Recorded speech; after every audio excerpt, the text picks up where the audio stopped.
हाँ जी, good morning. तो start करते हैं हम यहाँ एक क्वेश्चन डिस्कशन जो जुलाई 2025 में आपका पेपर हुआ था, उसका कॉम्प्लेक्स एनालिसिस का यहाँ पे क्वेश्चन डिस्कशन है। तो फर्स्ट क्वेश्चन से स्टार्ट करते हैं। यहाँ एफ सी टू सी एक पॉलिनोमियल फंक्शन गिवन है, आर कोई पॉजिटिव रियल नंबर दिया हुआ है और गामा आर ये का कर्व डिफाइन किया गया है, कंटूर डिफाइन किया गया विच इज क्लोज्ड। और इस इंटीग्रल की वैल्यू वो कह रहा है कि सी पे टेंड कर रही है whenever r tends to infinity. तो हमें एफ के बारे में कुछ इंफॉर्मेशन चाहिए। तो यहां पे देखिए, जो इंटीग्रल सॉल्व करना है उसी पे आता हूं मैं। Integral 0 to 1 F of gamma R T and gamma dash T, इसका मॉडुलस वैल्यू डी टी, मैंने ये इंटीग्रल आई लिख लिया।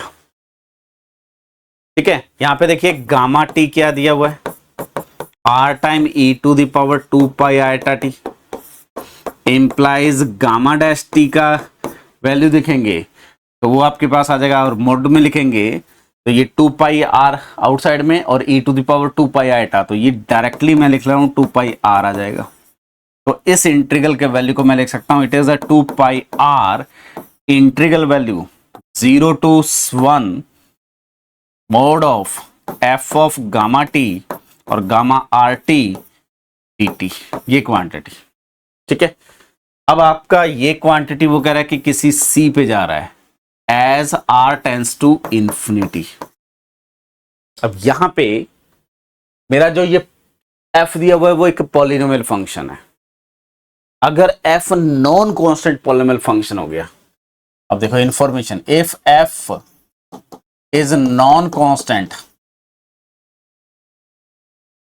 पॉलिनोमियल तो implies mod of F of Z क्या हो जाएगा, टेंस टू इंफिनिटी हो जाएगा as mod Z tends to क्या हो जाए, इंफिनिटी। क्योंकि पॉलिनोमियल का फंक्शन लीडिंग कोएफिशिएंट पे डिपेंड करेगा, तो वो कहां टेंड कर जाएगा, इंफिनिटी की तरफ, as mod Z tends to infinity, sorry this is infinity.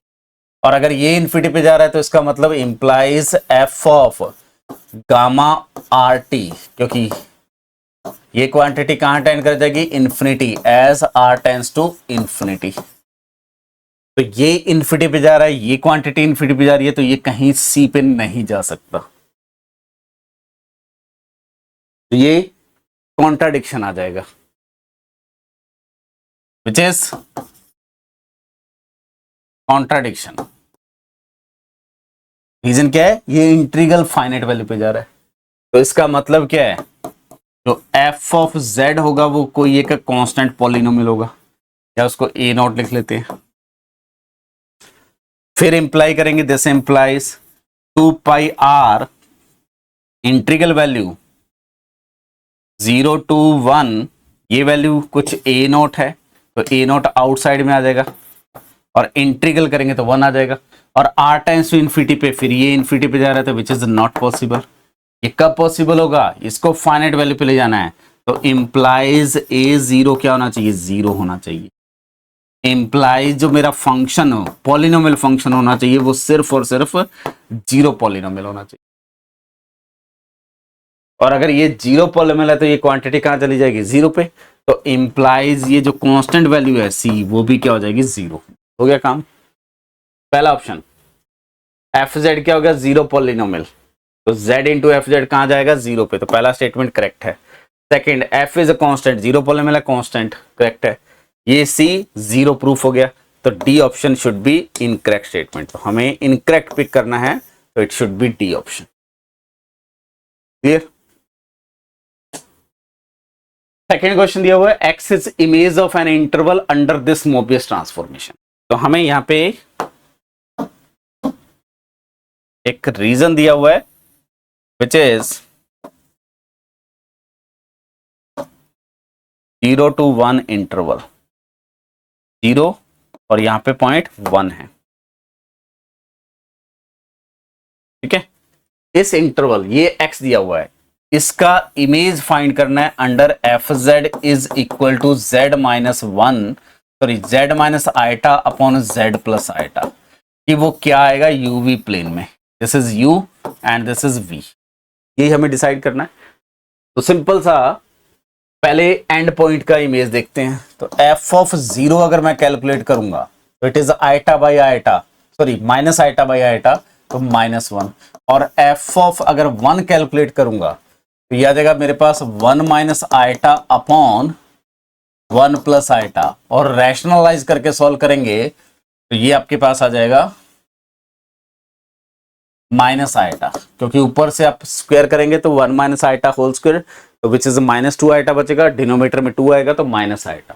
तो आपका ये 0 जो पॉइंट है, ये 0 कहां मैप हो रहा है, -1 पे, और -1 कहां मैप हो रहा है, माइनस आइटा पे। तो यानी कि रेंज में ये -1 आएगा और माइनस आइटा जरूर आएगा। यहां पे कोई भी एलिमेंट पिक करेंगे वो रियल वैल्यू होगा। तो मैं अगर एफ ऑफ एक्स की बात करूंगा तो वो मेरे पास क्या आ जाएगा, x minus iota upon x plus iota. इसको मैं क्या लिख सकता हूं, x माइनस आइटा अपॉन, या इसकी मॉडुलस वैल्यू लिख लेते हैं, mod of this whole square is equal to mod of this whole square which is mod of x minus eta whole square upon mod of x plus eta whole square. तो ये क्या आ जाएगा मेरे पास, X square plus 1 upon X square plus 1 which is equal to 1। तो यहां से क्या डिसाइड हुआ, implies mod of F of X जो होगा वो हमेशा 1 होगा। यानी कि इसके बीच में जितने भी पॉइंट हैं, या ये पूरी रियल लाइन कहां मैप होगी, सर्किल पे मैप होगी, यूनिट सर्किल। क्लियर, इसके बीच में कोई भी पॉइंट है वो यूनिट सर्किल। तो आपका क्या आ गया इमेज, सर्किल बना लीजिए जो क्या है इन दोनों पॉइंट से पास होगा। ठीक है, अब देखिए 0 यहां पे मैप हो रहा है, ये 0 का जो इमेज है, इस 0 का जो इमेज है वो क्या आ गया ये, और ये जो 1 का इमेज है वो क्या आ गया ये। तो बाकी जो पॉइंट होंगे डेफिनेटली इसी रीजन पे मैप हो जाएंगे। तो ये जो रीजन है ये आर्क ऑफ अ सर्किल है, उसको मैं क्या लिख सकता हूं, e to the power iota theta, और थीटा यहां पे एंगल क्या होगा, थीटा इज पाई से स्टार्ट होगा और यहां पे क्या हो जाएगा 3π/2। क्लियर, तो आपका आंसर क्या हो गया, it is a arc of a unit circle with theta varying from pi to 3π/2। इस क्वेश्चन में आपको क्या दिया हुआ है कि देयर एग्जिस्ट एंटायर फंक्शन, तो हमें हर ऑप्शन में एंटायर फंक्शन दिया हुआ है और उसकी 0 पे वैल्यू गिवन है, उसके nth डेरिवेटिव की। तो अगर f एंटायर फंक्शन है तो इंप्लाइज इसका एक टेलर सीरीज एक्सपेंशन होगा in a neighbourhood of 0 which is summation n varying from 0 to infinity sum an z to the power n।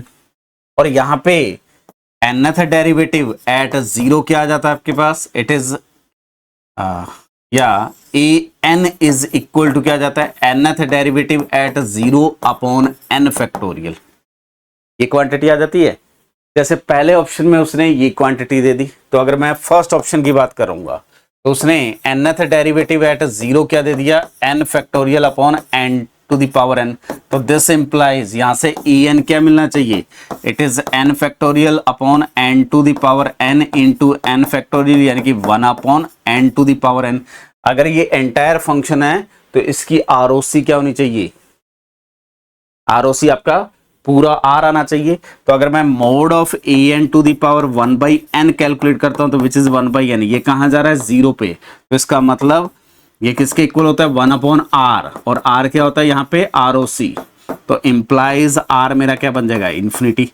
यानी कि fz को मैं डिफाइन कर सकता हूं which is z to the power n upon n to the power n। ये आपका क्या बन जाएगा, एंटायर फंक्शन जो इस प्रॉपर्टी को सेटिस्फाई करेगा। सेम सेकंड के लिए ये वैल्यू पुट कर देते हैं सेकंड ऑप्शन में। सेकंड ऑप्शन में अगर ये वैल्यू पुट करूंगा मैं तो an मेरे पास क्या आ जाएगा, it is n factorial n to the power n upon n factorial which is n to the power n। इसका जस्ट रेसिप्रोकल है।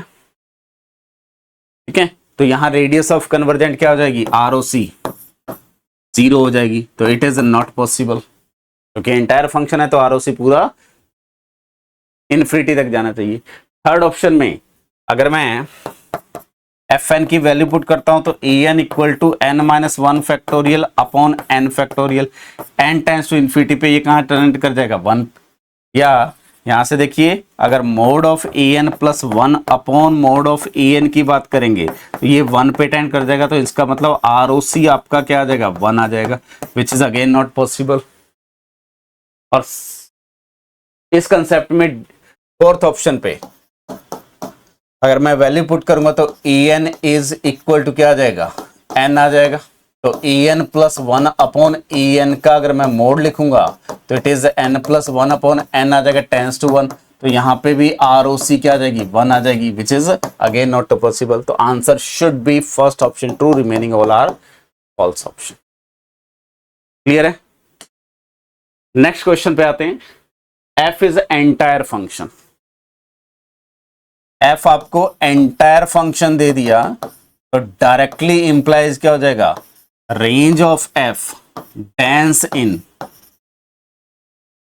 आर, या पिकार्ड्स थ्योरम से डेंस इन सी, या पिकार्ड्स थ्योरम से range can omit at most one element. लेकिन वो क्या कह रहा है एफ ऑफ सी जो है वो कंटेन्ड हो रहा है कहां पे x plus eta Y such that y equal to x plus one. तो अगर मैं इस लाइन की बात करूंगा तो ये y एक्सेस ये x axis, x equal to 0 तो y इक्वल टू 1 और x equal to y 0 put करेंगे तो x इज -1, तो ये 2 पॉइंट मिल गए जहां से ये लाइन पास होगी आपकी। ठीक है, ऐसी कुछ लाइन आएगी।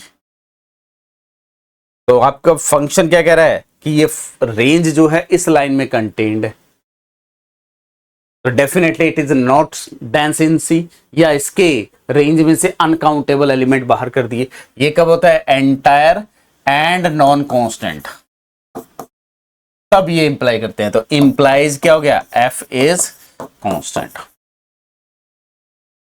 ठीक है, एफ फंक्शन जो है वो कांस्टेंट फंक्शन है।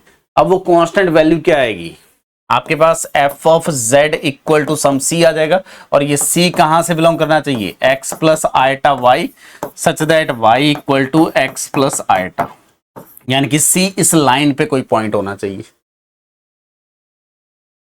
सी इस लाइन पे कोई पॉइंट होना चाहिए। तो यानी कि ये सी कैसा होना चाहिए is equal to x plus iota time x plus one, इस टाइप का कोई पॉइंट होना चाहिए। एक्स की कोई भी वैल्यू पिक कर लो। अब देखते हैं, पहला ऑप्शन कह रहा है कि mod of F z tends to infinity, false हो गया क्योंकि कांस्टेंट फंक्शन है। F z upon z tends to 0 ये ट्रू हो जाएगा क्योंकि एफ जेड कांस्टेंट है, अपॉन जेड करेंगे जेड टेंस टू इन्फिनिटी पे ये क्वांटिटी डेफिनेटली 0 पे जाएगी। और z into f z tends to 0, F z constant है, जेड इंटू एफ जेड कहां जाएगा 0 पे जाएगा, ये ट्रू हो गया। एफ जेड टेंस टू 0, अगर एफ जेड 0 पे चला गया तो सी की वैल्यू 0 होनी चाहिए तभी ये 0 पे जाएगा, लेकिन सी अगर 0 गया तो इस लाइन पे लाई नहीं करेगा, तो ये आपका ऑप्शन फॉल्स हो गया। तो answer should B second and third option. Next question पे आते हैं। तो यहां पे एफ एंटायर फंक्शन गिवन है, तो F is entire function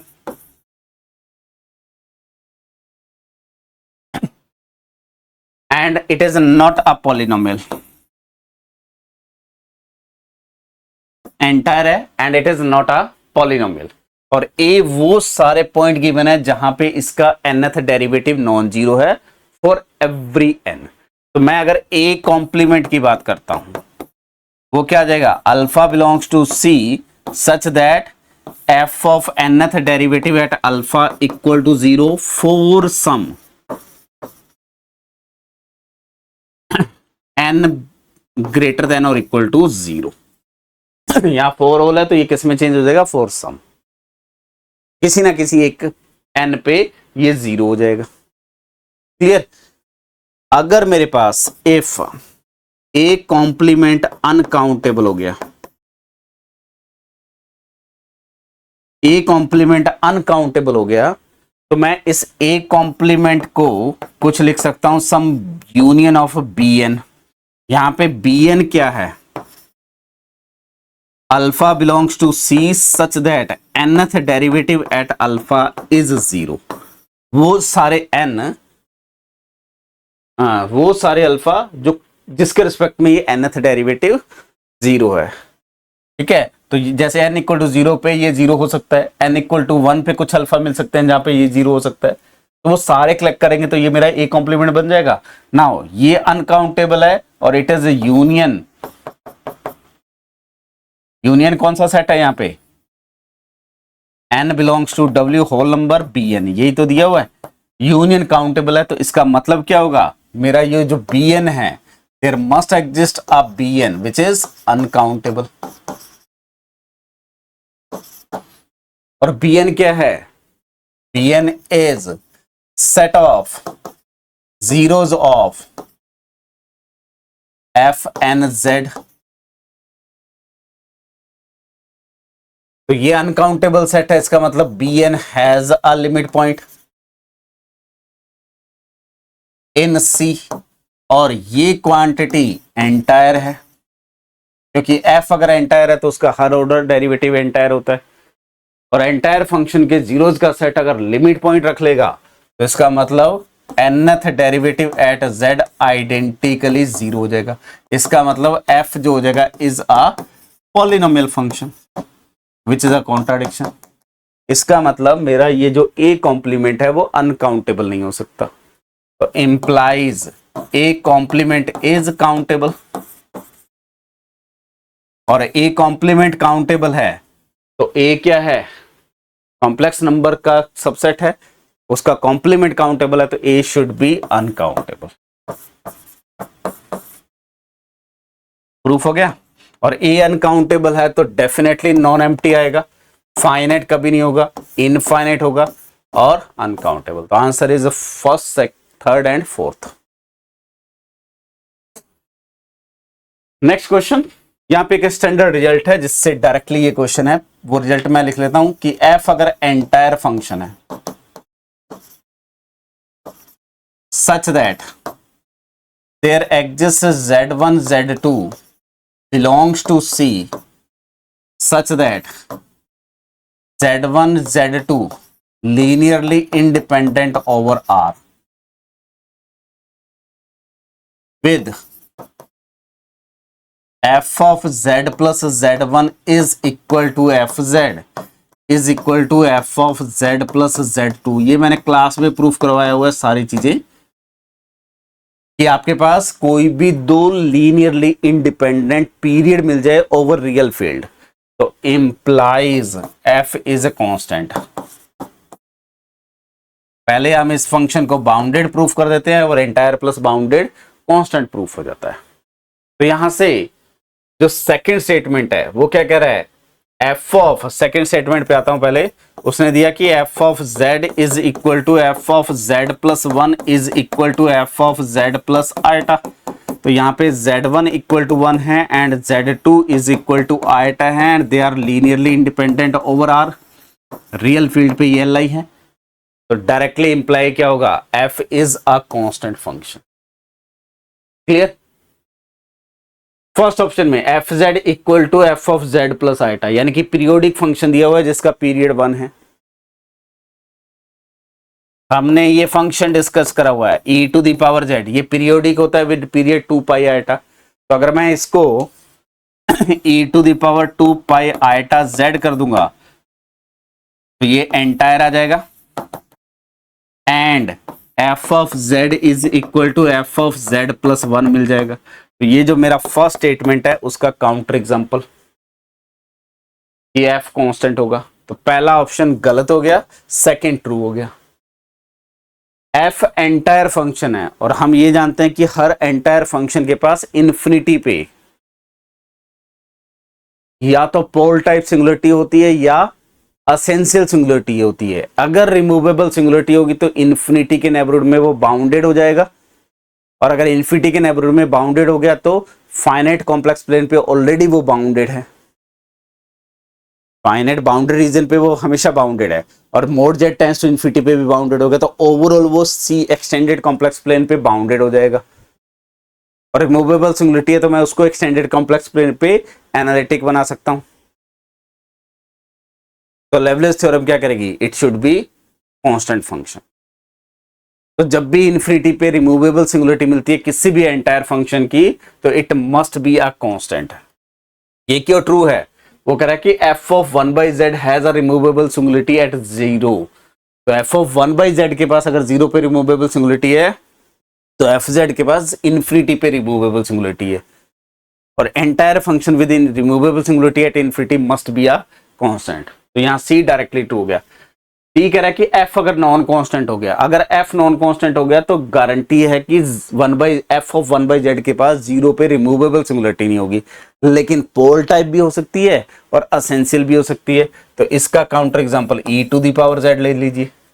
entire है, z इक्वल टू z की जगह 1/z रिप्लेस करेंगे तो प्रिंसिपल पार्ट में इनफाइनाइट टर्म्स आ जाएंगी जब एक्सपेंशन करेंगे। तो z इक्वल टू 0 कौन सी सिंगुलरिटी है? असेंशियल सिंगुलरिटी है, तो पोल होने की गारंटी नहीं है। तो answer should B second and third true. Clear है कंसेप्ट? नेक्स्ट क्वेश्चन पे आते हैं।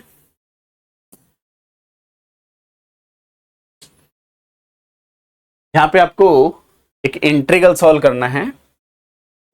Integral value i which is e⁻z e⁻1/z dz over gamma, और गामा कर्व जो दिया हुआ है वो क्या दिया हुआ है?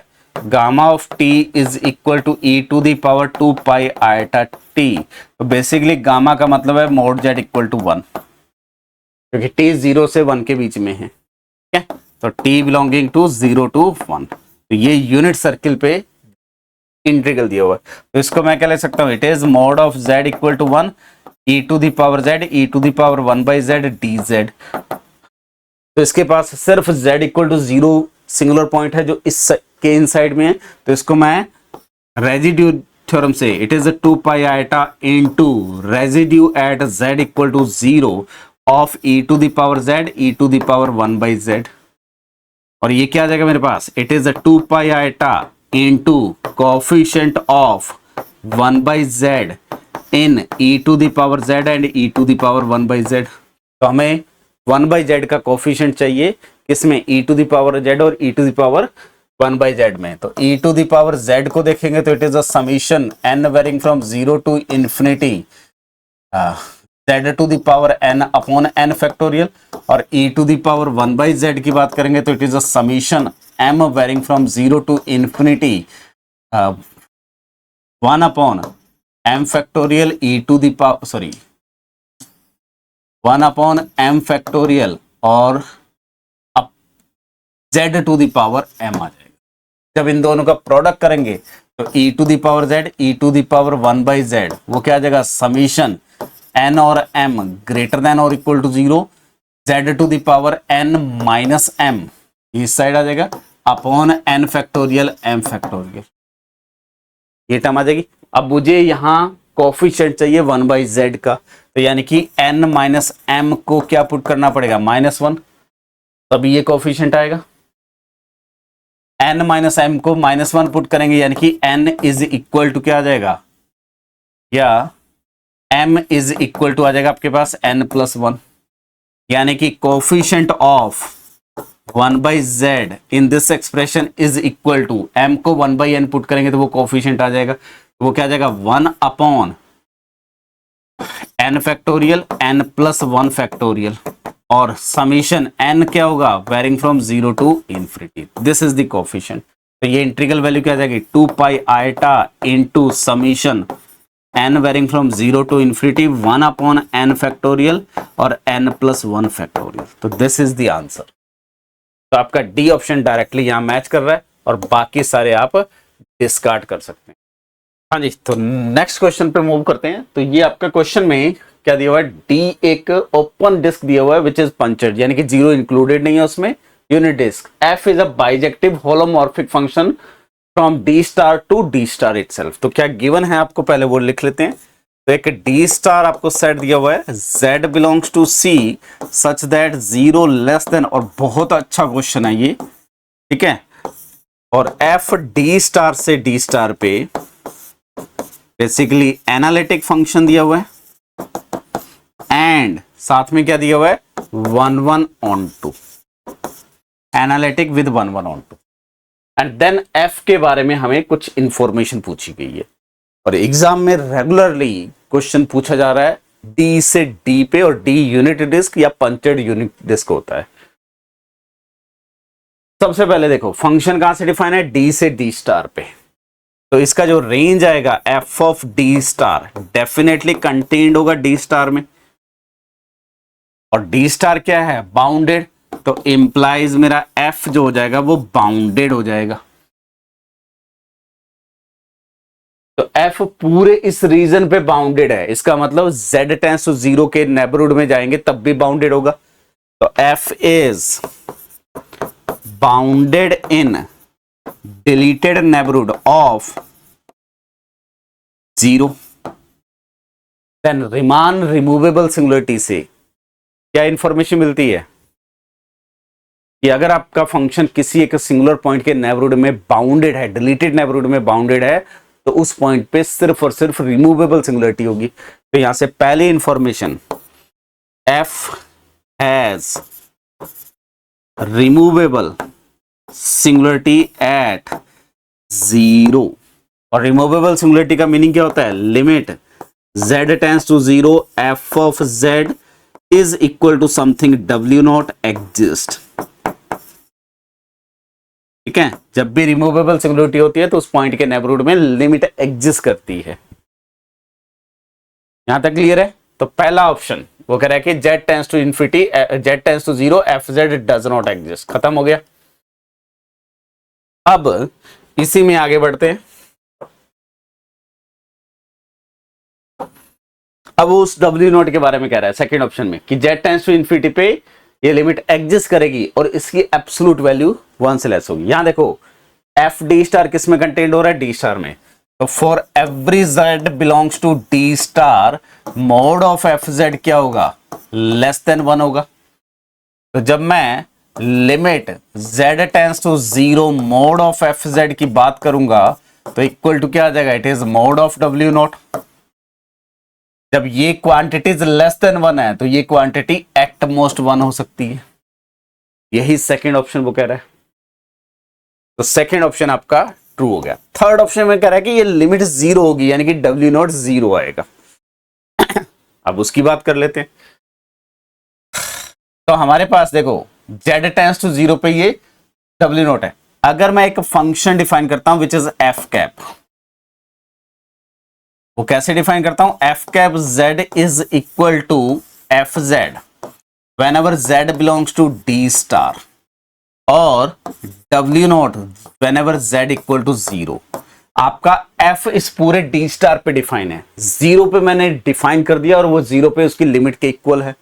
तो इसका मतलब क्या है, जो f कैप होगा वो मेरा d से d पे डिफाइन होगा। मैं d से d पे क्यों डिफाइन है, क्योंकि इस मोड ऑफ w नॉट की वैल्यू 1 या 1 से लेस है। अभी प्रूफ करेंगे कि वो 1 से भी लेस होगी, क्यों होगी उस पर अभी आऊंगा मैं। ठीक है, या अभी इसको बात कर लेते हैं d2, ये क्या है, c डिफाइन है।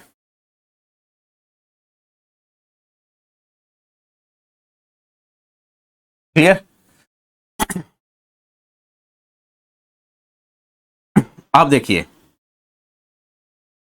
और ये एनालिटिक फंक्शन हो जाएगा,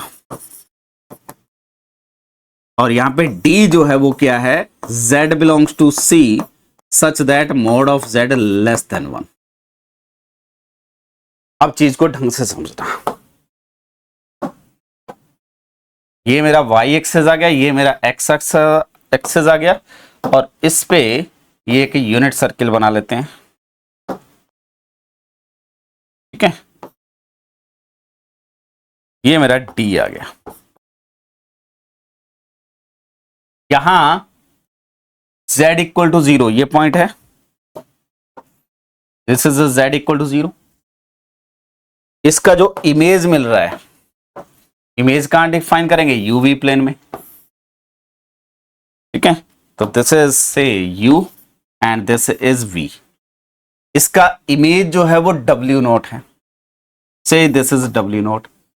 अब अगर मैं अज्यूम करता हूं कि if mod of w naught equal to 1, mod of w naught equal to 1, तो इसका मतलब क्या है, ये जो w नॉट होगा वो किसी एक इस यूनिट सर्किल पे लाई करेगा, ठीक है। तो यहां कहीं ना कहीं ये W नॉट पॉइंट होगा। जीरो जो है वो क्या है, इंटीरियर पॉइंट।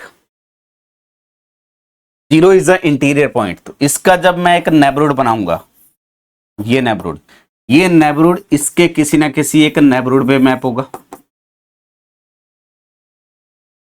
क्लियर? किससे? Open mapping theorem.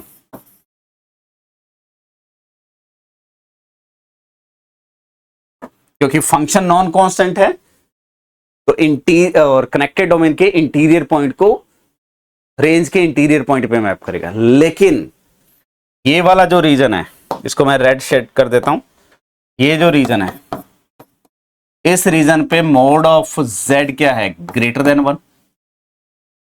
और यहां पे जो इमेजेस आएंगी वो इसी की आएंगी। तो ये अगर इमेज है तो f ऑफ z आएगा with z belongs to d star. तो ये कहां बिलोंग करना चाहिए, d स्टार में बिलोंग करना चाहिए। तो दिस इज अ कॉन्ट्राडिक्शन, यानी कि इस w नोट की वैल्यू, w नोट की मॉडुलस वैल्यू 1 नहीं हो सकती। तो इंप्लाइज क्या हो गया, ये जो मॉड ऑफ w नोट है it is also less than 1।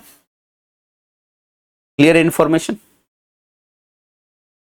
तो ये मेरा जो फंक्शन है डी स्टार के एलिमेंट को ऑलरेडी डी स्टार पे लेके जा रहा है, और जीरो को कहां लेके जाएगा, 1 से लेस वैल्यू पे। यहां तक क्लियर है?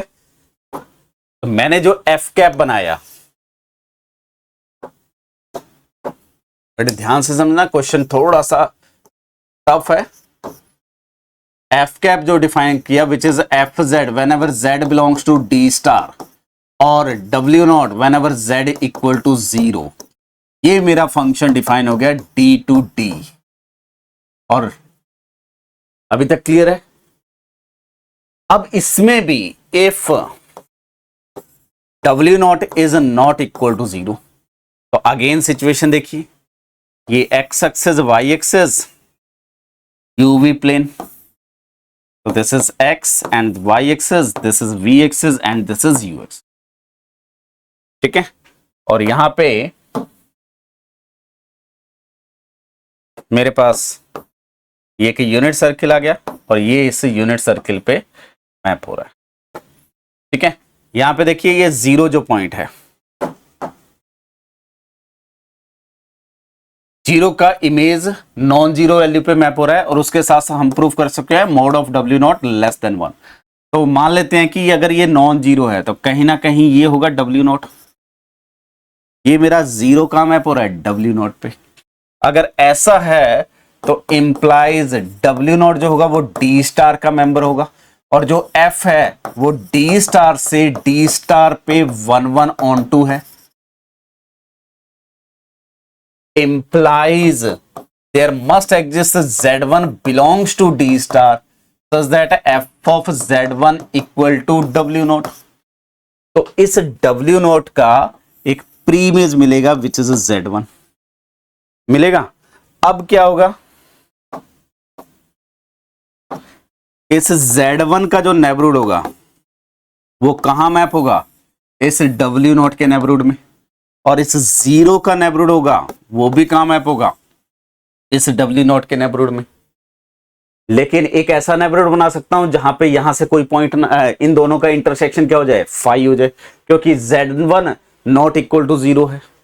कहां से बिलोंग कर रहा है, D स्टार से। तो मैं एक नेबरहुड बना सकता हूं जीरो का, और एक नेबरहुड बना सकता हूं Z1 का, जिनका इंटरसेक्शन एम्प्टी है, लेकिन वो यहां पे इसके नेबरहुड में मैप करेंगे, तो डेफिनेटली यहां इंटरसेक्शन एम्प्टी नहीं बना सकता। तो इंप्लाइज ये जो मेरा F है is not 1 1 which is a contradiction.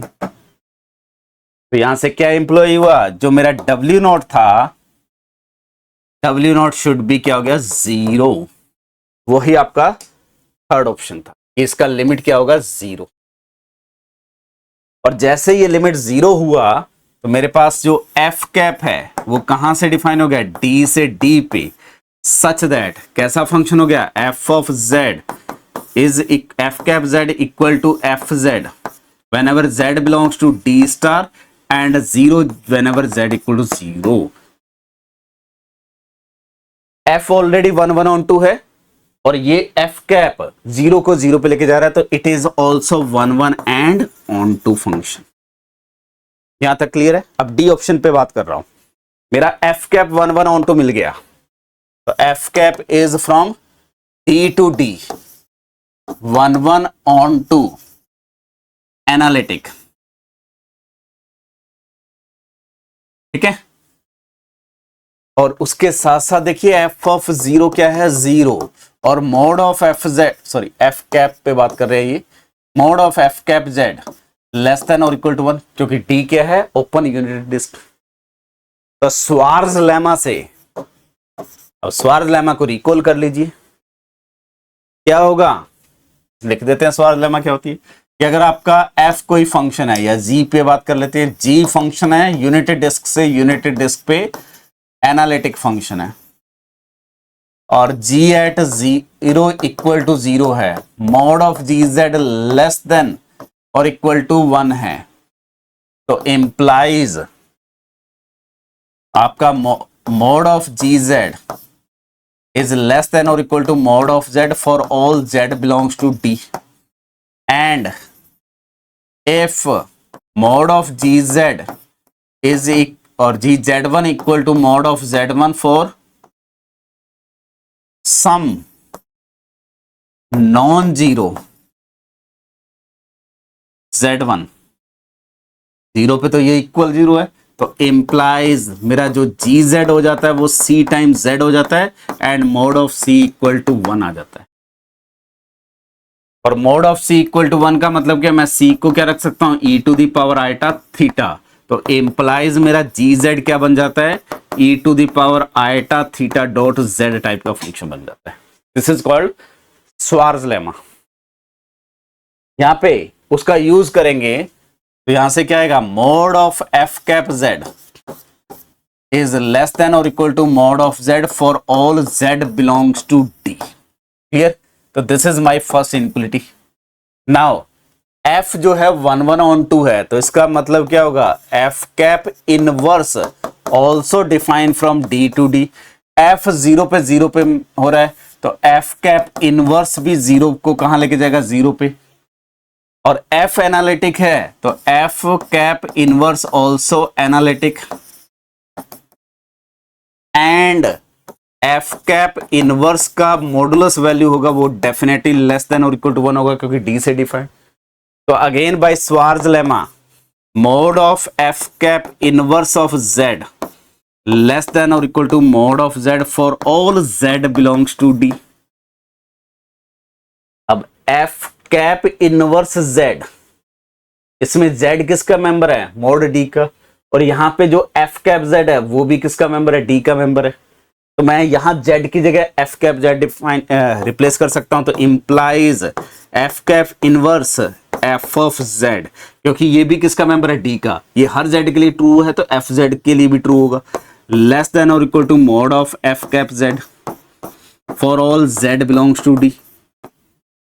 ये क्या हो गया? आइडेंटिटी। तो implies mod of z less than और equal to mod of f cap z for all z belongs to d। ये आ गई सेकेंड इनक्वलिटी। और फर्स्ट और सेकेंड इनक्वलिटी का यूज करेंगे। यहां से हम कह रहे हैं कि ये वैल्यू इससे लेस और इक्वल है, ये कह रहे हैं कि हम इससे ग्रेटर और इक्वल है, तो implies mod of f cap z is equal to mod of z for all z belongs to d। Schwarz lemma use करेंगे, तो इंप्लाइज एफ कैप जेड क्या आ जाएगा? E to the power iota theta Z, और ये 0 को 0 पे map कर रहा है, तो इंप्लाई जो मेरा एफ था, एफ जेड क्या आ जाएगा? E to the power iota theta Z for every Z belongs to D star. ये मेरा डी ऑप्शन प्रूफ हो गया। ये था, तो answer should B second, third and fourth. Question बहुत लॉजिकल है, बहुत सिस्टमेटिकली सॉल्व होगा। इस टाइप का क्वेश्चन डेफिनेटली अगर आपने पहले नहीं सॉल्व करा तो एग्जाम में बैठ के नहीं सॉल्व होगा, तो इसलिए प्रैक्टिस करिए। स्वार्ज लेमा बहुत इंपॉर्टेंट कंसेप्ट है। जब भी आपका फंक्शन यूनिट डिस्क पे डिफाइन है तो हमें स्वार्ज लेमा यूज करना है। ये था ओवरऑल डिस्कशन अबाउट दी जुलाई 2025 में जो कॉम्प्लेक्स के क्वेश्चन। Thank you.